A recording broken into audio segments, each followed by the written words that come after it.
Ini kisah nyata di masa lalu. Makanya sering baca tuh yang baik-baik lah, kisah salafus saleh, orang-orang soleh di masa lalu. Ada seorang hamba rajin sholatnya. Ini sahih riwayatnya, sahih. Rajin sholat. Tapi yang menarik tertuliskan, ya, ketika malaikat itu mendapat informasi, ya aras tertuliskan. Ini termasuk bagian dari ahli neraka. Tapi sholat. Perhatikan ya, perhatikan. Ini nanti terkait juga dengan hadis. Kalau Anda baca Al-Arba'in, nomor hadis yang keempat itu, ya, terkait dengan bab takdir. Bagaimana kemudian ikhtiar seorang hamba itu, ya, menjadikan ia berubah dari salah menjadi soleh dan sangat dicintai oleh Allah. Oke? Maka apa yang terjadi? Bapak Ibu sekalian, ketiba kemudian si malaikat itu, ini kisah sahih yang sampai, lalu menyampaikan kasihan pada orang ini, kok kelihatannya ibadah tapi tertulis ahli neraka. Maka disampaikan dengan cara yang Allahu a'lam, apakah menyamar atau bagaimana, tuliskan, kamu kok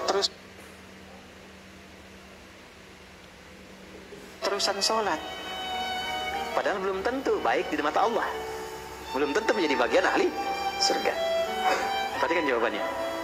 Tujuan saya sholat itu bukan karena surga atau neraka. Tujuan sholat ini bukan karena saya dipandang baik atau buruk, tapi tujuan sholat ini saya ingin mengagungkan Allah Subhanahu wa Ta'ala. Perhatikan. Dan nanti ini menjadi cara bagi seseorang yang ingin bertobat. Jadi kalau ingin bertobat, tobatnya ingin benar, carilah perhatian Allah.